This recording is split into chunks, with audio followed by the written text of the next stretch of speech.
You ever get bummed out because you do all this world building, but players never want to engage with it? Sounds like a great topic, Ted. Unengaged D&D players, why your players don't care. I'm Nerdarchy Ted. And I'm Nerdarchy Dave. Welcome to Nerdarchy for Nerds by Nerds. Looks like it's time to get building. So this video was inspired by a Matt Colville video. I was watching running D&D, engaging your players. It's a great video. You should go over on Matt Colville's channel, go check it out. Go to the channel search feature and it'll come right up for you. Or maybe I'll even put a link down in the doobly-doo, as Matt Colville would say. So we want to talk about, unengaged D&D players and why it seems like they just don't care. So he was talking about DMs complaining about their players aren't engaging with their material, mostly the lore and the world building that they do. But he also brings up the point that they're not complaining that they're not having fun. So, so he kind of like examines what the disconnect is and what the problem is. Because if players are enjoying your game and are into it, but they're just not into your world building, they don't want to go poking around and see what's going on. Matt talks about that extensively in that video. And I thought it'd be a great topic for us to elaborate on and share our experiences with it. Absolutely. So Matt, gives the brief solution of, make the material matter, as he calls it, chase them up a tree with it. Yeah. So definitely some severe talking points there. Yeah. So the concept of chasing your players up a tree is simply this: make your lore that you want to introduce to your players relevant to them, to what's going on right now. If you had this really cool story about this ancient kingdom, well, the time to bring that up is when something from that ancient kingdom matters to something the players need to do. If not, they probably won't care. They just want to find the next monster to murder so they can take its stuff and then go back to the tavern, right? It's all about relevancy and making content to your players that want to engage in. So when you're world building, when you're creating lore in your D&D game or really any RPG, you should be thinking about, well, how can I use this in adventures? And, there's like a concept that I really enjoy when I do any kind of world building or creating a campaign. I like to start small and, where the players are right now and just kind of build out and build things as I need them. Kind of like I like to lay the railroad tracks as I'm driving the train, instead of instead of going through this whole big thing where, you create all this content, build out the railroad tracks, to all these different destinations. But then it turns out your players aren't going to any of those train stops. So it never even mattered. Well, one train stop that they could stop on is going to be Nerdarchy, the newsletter, where you can get a weekly email from us with some cool inspiration, advice, even some game content. And if you sign up for our newsletter, you could be able to get a credit for $9.99 on the Nerdarchy, the store, get access to some cool digital products at the same time. Yeah, go check that out. There'll be a link in the description. So let's dive a little bit deeper. Let's break down chasing your players up the tree a little bit more and why it's effective. I mean, we started talking about it a little bit, but let's get in there. So when you're going to chase players up a tree, with this information, you can take a look at, what it is that you're trying to do. And without those specifics, it's hard for us to come up with the exact examples. But, in our games, if you're going to have a lore to a previous age, what is it that age did best or was best known for that's going to be relevant to the ongoing game? Oh, was it the age of dragons? Was it the age of magic? That this lore all of a sudden becomes prevalent because, the magic disease that was going around is coming back. Oh, dragons are reappearing in the world. Well, crud, these things are vastly different, and having access to that lore could help uncover, why these things are unfolding. So when you have, time spent on making lore that you want to link into your story, you just want to make it relevant to that plot thread, to solving that mystery or getting through to that next room, so that you have that, that lore shared with the party. You get satisfaction because you've managed to, share the lore and gotten a reaction, as well as the players, feel accomplished because they got something done and can move on with the story. Yeah, I mean, like in that example, the idea of like, oh, dragons are reappearing in the world. Why is this happening? Well, there used to be an age of dragons when there was a lot more dragons, and there's still this place left over from the age of dragons. And the players might be like, aha, that's where we can go to find more answers of what happened to the dragons then. Maybe that can tell us what's going on with the dragons now. Hence, that's a plot hook that they care about that's tied directly to your lore. So we get this question all the time of not just like, how do I get people or players to engage with my world building and my lore, but how do we get them to engage with my plot hooks? My players just ignore my plot hooks. They don't want to do any of the stuff that I set out there for them. And we've always said this in the past, is you have to make it personal to them. And that's kind of like what Matt's saying in his video. It's like, if you want to introduce lore, you got to make it important to the players to want to find out about it. And the same thing happens with plot hooks, right?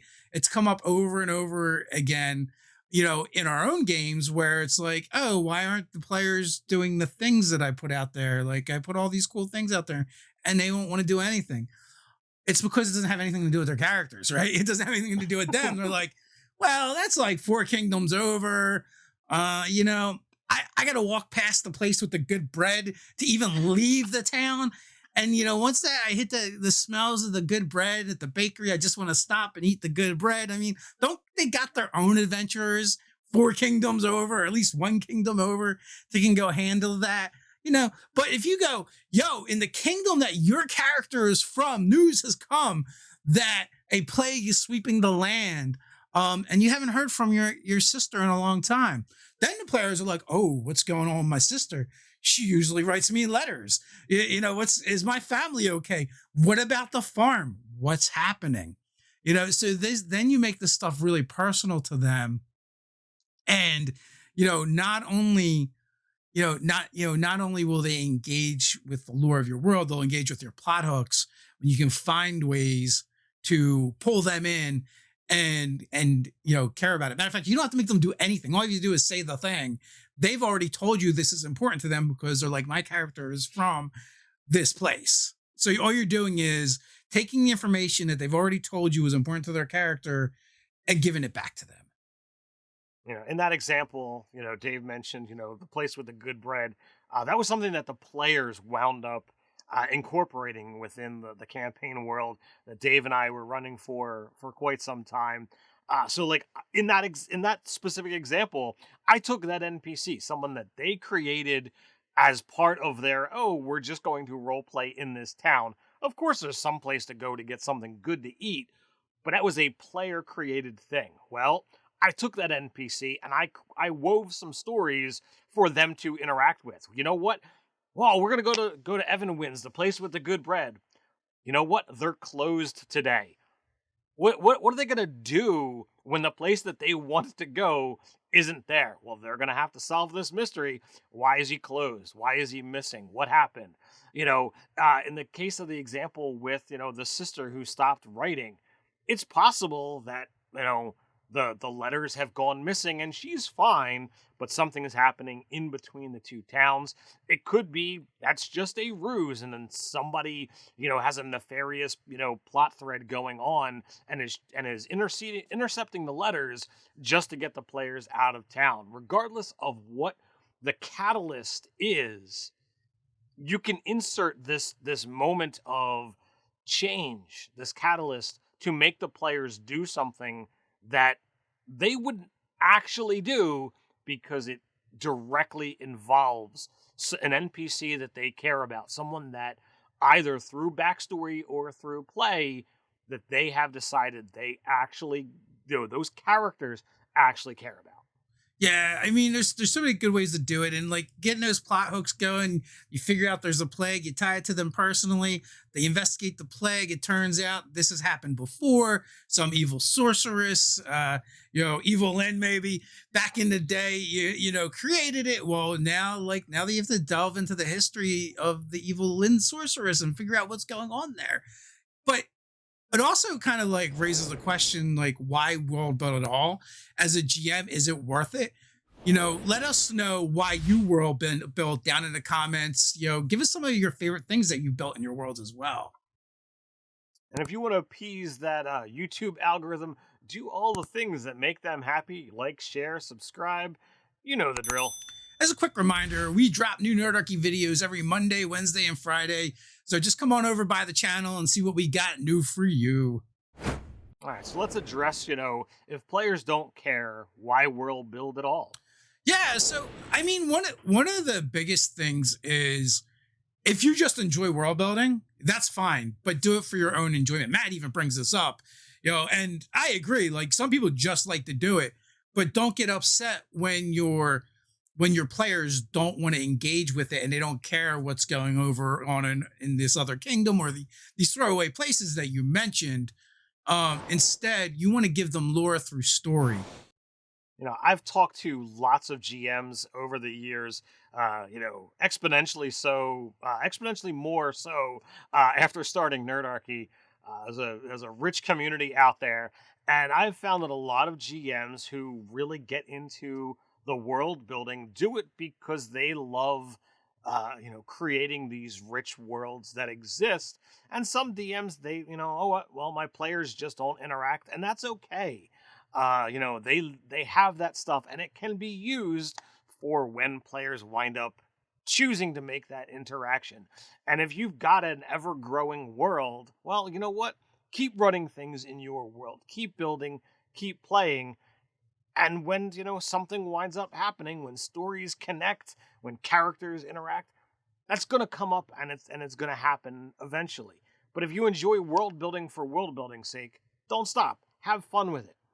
If you're not really into the world building and you only want to create what your players are going to interact with, then slow your roll and be, that reactionary DM. Matt says to go reactionary players, but you can be a reactionary GM along that same lines and just be like, all right, I'm going to create what's there. I'll make bare bones comments and, oh, we'll end it right here and I'll give you that data next time and come up with it in between sessions, because there's nothing stopping that from happening. Yeah, and the other thing is like if you're going to do the world building, instead of like thinking about how you can dump that lore on your players, think about how you can incorporate that lore into the stories you want to tell. So when you give them a plot hook, the lore is intertwined with your plot hook, but make it personal. It's not just enough to throw it out there, right? You have to tie it to something your players are going to care about. And that is how, you're going to get your world building to matter to your players. It's going to be important to them. In one of our other games, there was a ancient dragonborn city, and it was alluded to this connection between kobolds and dragonborn, which then intrigued some of our players and some of them even less so. But, because there was this debate as to whether dragonborn have tails or don't have tails, and why don't they have tails anymore, like kobolds, and trying to interlink them together, where the goblins in the game group wanted to kind of make fun of the dragonborn and say that they kind of are cousins of kobolds, and the dragonborn was very hoity-toity noble type and had wanted nothing to do with that. So like these little details become very personal at that point. I mean, it's only because the goblins wanted to know more because they wanted to be able to make fun of one of the other characters more. But whatever works for your game, figure out what the levers are on your players and pull away. I would say another thing is if you want your players to care about the lore a bit more, let the players help build it. Yeah, that's what I was actually going to say. When you're saying make it personal, there's two ways for the players to help. Is number one, the players are going to share information with you as both the DM and the NPCs that the characters are interacting with. So pay attention to those kinds of things. Ask questions, in between sessions. Oh, what does your character think about this? What is your character's direction here? And they're going to provide you with information. Going to the backstory, going to character goals, going to the player and asking, what's going to motivate, Ragnar the Barbarian. these kinds of things are very helpful. And, let's face it, if you're gaming, these people are probably your friends that you enjoy interacting with outside the game as well. So you can kind of get these things and, take your notes, let them give you the information to make things relevant, to make it personal, so that you can be able to share this lore. It's all building. Absolutely. Recently we did another video about world building for a game that I'm currently playing in, running, and Ted is playing in, which you can check out. D&D campaigns. Can you have too many dragons? It's up here.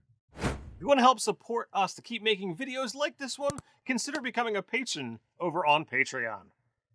As a thank you, you'll receive monthly 5e content for players and DMs alike, a chance to game with us, and more. So until next time, Stay nerdy.